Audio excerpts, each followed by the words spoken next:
بہلول دانا کا نام سن رکھا ہے سب نے. تو ایک بہت بڑے اس زمانے کے صوفی تھے, وہ ان کے پاس آئے, کہنے لگے کہ بھئی کچھ مجھے درس دیجئے, کچھ سبق دیجئے, میں آپ سے بات کرنا چاہتا ہوں. اب وہ ماشاءاللہ پیر صاحب تھے, تو ان کے ساتھ مرید بھی بہت زیادہ تھے. مریدوں نے کہا کہ حضور آپ کو اشتباہ ہو گیا, یہ تو دیوانہ ہے, کسی کو اندازہ نہیں تھا یہ عشق آل محمد میں دیوانہ, یہ تو دیوانہ ہے, مجنون ہے, اسے لوگ پتھر مارتے ہیں, سڑکوں پہ سوتا ہے. تھے وزیر, صرف عشق آل محمد میں سڑک پہ آ گئے تھے. دیکھیں دیوانے پن کے لیے سرٹیفکیٹ کی ضرورت نہیں ہوتی, حرکتیں کرنے لگے ہر آدمی کہے گا پاگل. کون اپنا وزیر کا گھر چھوڑ کے سڑک پہ سوئے گا؟ وزیر تھے ہارون الرشید کے, سڑک پہ آ کے سونے لگے تو ہر آدمی کہنے لگا بھئی یہ پاگل ہو گئے, دماغ خراب ہو گیا ہے, تاکہ ان کی مخبری نہ ہو جائے. تو اب تقیہ کے اندر سڑک پہ سونے لگے, جو کوئی پھینک دیتا کھانا وہیں پہ کھا لیتے. اور کیوں؟ صرف و صرف عشق آل محمد میں, اسی دیوانگی میں بڑے بڑے سبق دے جاتے تھے. صرف اشارہ کروں گا, پھر میں یہ جو بات پیش کرنا چاہ رہا تھا اسے پیش کرنا چاہتا ہوں. ایک مرتبہ دربار میں آئے, دیوانگی میں بھی دربار میں آتے تھے ہارون, کیونکہ خالہ زاد بھائی تھے تو آنے دیتے تھے. آیا تو آ کے تخت پہ بیٹھ گئے, تو لوگوں نے اتار کے تخت سے مارنا شروع کیا کہ بھئی یہ خلیفہ کا تخت ہے اور تیری اتنی جرت, اتنی مجال, خلیفہ کے تخت پہ بیٹھ جائے. جب مارا پیٹا تو رونے لگے, بیٹھے رو رہے تھے, اتنے میں خلیفہ صاحب آ گئے. خلیفہ ہارون رشید نے آ کے کہا کہ کیا بات ہے, یہ ہارون اتنا چیخ چیخ کے رو کیوں رہا؟ کہا کہ حضور آپ کے تخت پہ بیٹھ گیا تھا, ہم نے اسے تخت سے اتار کے بہت مارا. کہا اچھا کہ مارا, پھر بہت خوش ہوا, کہا اچھا اسے مار پڑی. پھر کہا بہلول کب تک روتے رہو گے, چپ ہو جاؤ. کہا میں اپنے لیے نہیں, میں تو تیرے لیے رو رہا ہوں. کہا کیوں, میرے لیے کیوں رو رہا ہے, مار تو تجھے پڑی ہے. کہا میں اتنی سی دیر کے لیے آل محمد کے حق پہ بیٹھا تھا, اتنی مار کھائی ہے.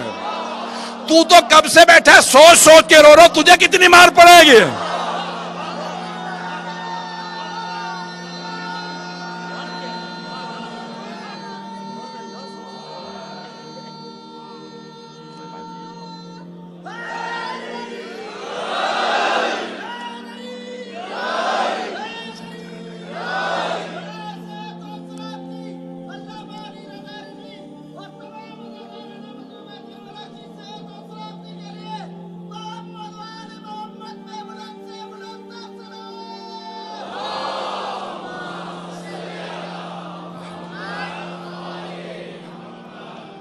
توجہ ہے عزیزان کرام.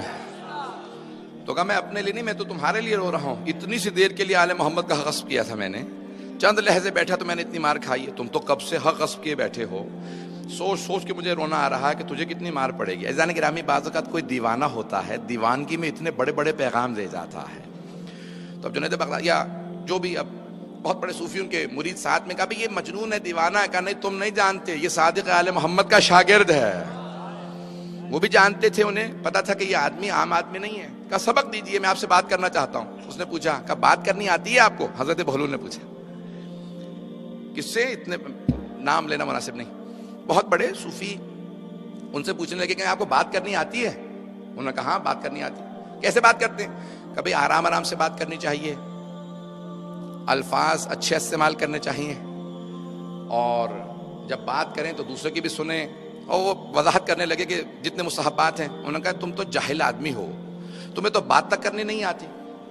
اٹھ, یہ کہاں, اٹھ کے چلے گئے. شاگرد کہنے لگے حضور پورا بغداد دیکھ رہا ہے, وہ آپ کو ایسی سی توہین آمیز جملے کہہ کے چلا گیا, آپ کو بات کرنے کی ضرورت ہی نہیں تھی. کہا نہیں, اس کو تلاش کرو کہاں گیا, مجھے پھر بھی ملنا.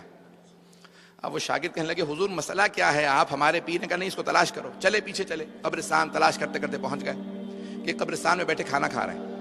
کہا کہ حضور وہ دسترخوان, وہاں پہ اس نے قبرستان میں دسترخوان بچھا رکھا ہے, وہاں کھانا کھا رہا ہے. پہنچے, ٹوٹی ہوئی روٹیاں. کہا بہلول آپ کے ساتھ کھانا کھا سکتا ہوں؟ کہا کھانا کھانا آتا ہے تمہیں؟ کہاں کھانا کھانا آتا ہے. کہا کیسے کھانا کھاتے ہیں؟ کہا لقمہ چھوٹا چھوٹا لینا چاہیے, پہلے بسم اللہ پڑھو, ہر لقمے کے بعد الحمدللہ کہو, 20 مرتبہ چباؤ پھر کھاؤ. کہا جاہل, تجھے تو کھانا تک نہیں آتا. پھر شاگردوں نے محسوس کیا حضور یہ آپ کو گالیاں بک رہا ہے, توہین کر رہا ہے, سارا شہر دیکھ رہا ہے, آپ کیوں اس کے پیچھے چلتے ہیں؟ کہا نہیں تمہیں سمجھ میں نہیں آ رہا ہے, یہ کچھ نہ کچھ سبق ضرور ہوگا اس کے اندر. کہا نہیں تمہیں کھانا نہیں آتا. اٹھ کے چلے گئے کہیں اور تلاش کرنے لگے, دیکھا صحرا میں بیٹھے ہیں. کہا کہ بھئی ہم کچھ نصیحت کرو, موعظہ کرو. کہا تمہیں پتہ ہے نصیحت موعظہ کیا؟ کہا نہیں کچھ نہیں, آپ نے خود ہی بتا دیا, میں تو جاہل ہوں. اب آپ ہی جانتے ہیں, آپ بتائیے کہ اب تم آئے ہو لائن کے اوپر. جب اقرار کر لے کوئی آدمی کہ نہیں جانتا, اسے سکھایا جاتا ہے. جو پہلے سے کہہ رہا ہوں میں سب کچھ جانتا ہوں, وہ کیا سیکھے گا؟ کہا اچھا پہلے یہ بتائیے, جو آپ کہہ رہے تھے بات کرنی نہیں آتی, بات کیسے کی جاتی ہے؟ کہا یہ تو بات کی بات ہے, آرام سے بولو, الفاظ اچھے ہوں. پہلے یہ دیکھو اللہ کی خوشنودی کے لیے بول رہے ہو یا مخلوق کے لیے؟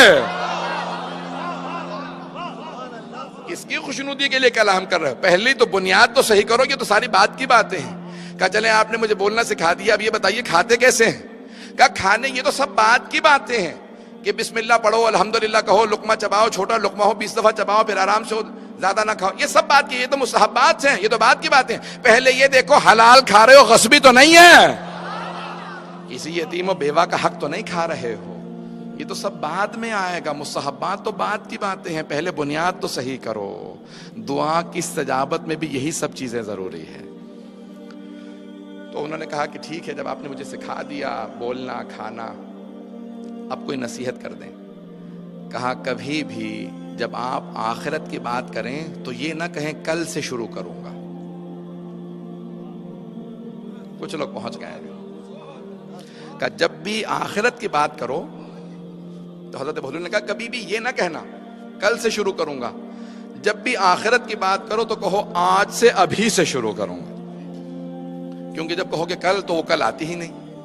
میں آج تو ایگزمپٹڈ ہوں, پھر کیونکہ میں نے اپنے لیے خود ہی کہہ دیا کل سے کام شروع کروں گا. آج پھر بھی میں استثناء ہوں. توجہ ہے؟ جب انسان کہتا ہے نا کل سے انشاءاللہ, تو پھر آج پھر وہ نماز قضا کل سے نماز پڑھوں گا, آج پھر نماز قضا کر دی. کل سے حلال کھاؤں گا, آج پھر اس کا مطلب ہے شبہ والی چیز کھا لے گا.